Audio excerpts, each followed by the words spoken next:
Hey Physics, Mr. Hausman here, and we're going to take a look at utilizing accelerated motion equations. We learned that there's more than one, and depending on the setup of the problem, we have to decide if we're using the definition of acceleration, which is what we've already practiced, but these are going to be mixed problems, so maybe you might have to use it again. Or are you going to use one of the new equations, V final equals V initial plus AT? Hey, a little secret. These are actually the same formula. Notice they have all the same variables, but they've been rearranged. We've isolated V final. What other equations might we use? Well, we need a little more room, but these are on the previous page in your packet. And the two other equations that look a little bit more complicated, they take a little more practice, is V final squared equals V initial squared plus 2AT, or, delta x, or delta x equals VIT plus 1/2 AT squared. I'm glad I caught that mistake. So we're going to call this equation 1, equation 2, equation 3, and equation 4. The numbering really doesn't matter, but for this little video, it'll help us identify which one we're looking at. So let me zoom in on the problem of the pod racer. So Anakin, the young Padawan, is driving his pod racer. Yep, you could stump me. Where does the race happen? I don't know. One of you will know, though.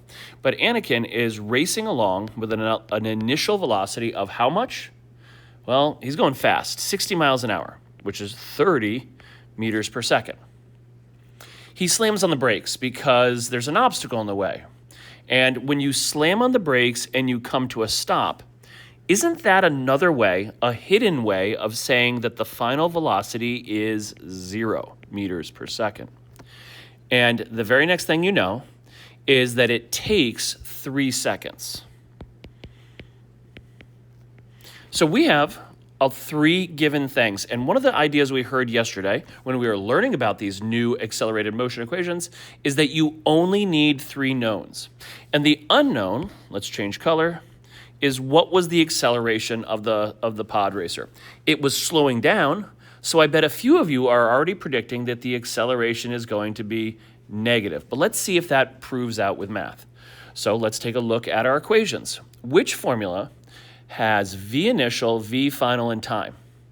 And what you notice is that number 1 and number 2 both have V initial, V final, A and T. Just kind of do a little search around and you'll see that they're all the same letters. But which one is already arranged for us to get an A alone? And the obvious answer is A equals V final minus V initial divided by T. So let's plug and chug, as the expression goes. The final is 0. The initial is 30 meters per second. Now, is that a velocity? Is that a speed? Well, we assume pod racers are traveling forward, so that's a positive 30. But remember, we're subtracting it because the equation says to subtract. And we divide that by how many seconds? 3 seconds. So 0, and let's keep our equation organized.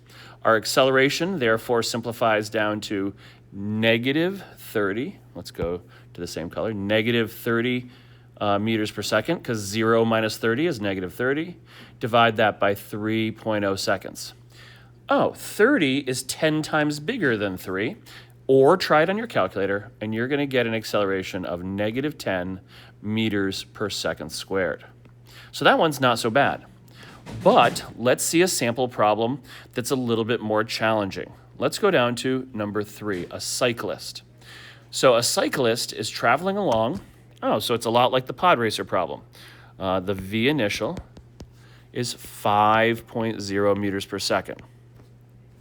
And, this time, instead of slowing down, they're going to increase their velocity. And they're going to accelerate. So the order that you write your given doesn't matter. But let's write it here. A equals positive 2. How did we know it was positive?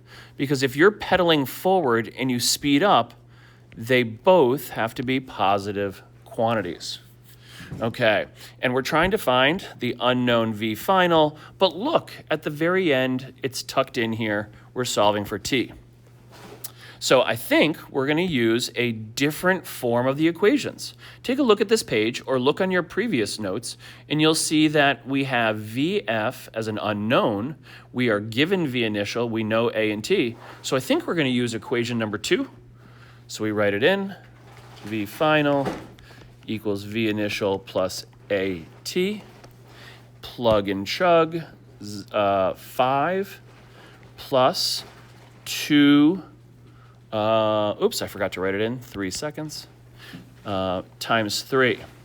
And you might notice that I have dropped all letters, all units, and you're like, that's pretty sloppy looking stuff.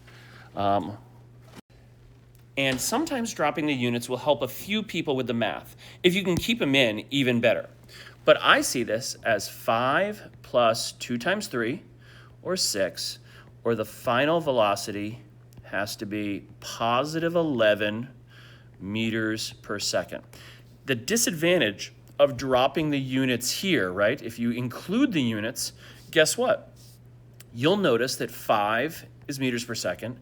When you multiply the acceleration times the time, you're going to get meters per second, and it makes sense. You can add 5 to 6 meters per second, and that's how we do a second one. Okay, so we're really only going to be using the first 2 equations. 3 and 4 we will use with a little more guidance down the road. Hope that helps you get started.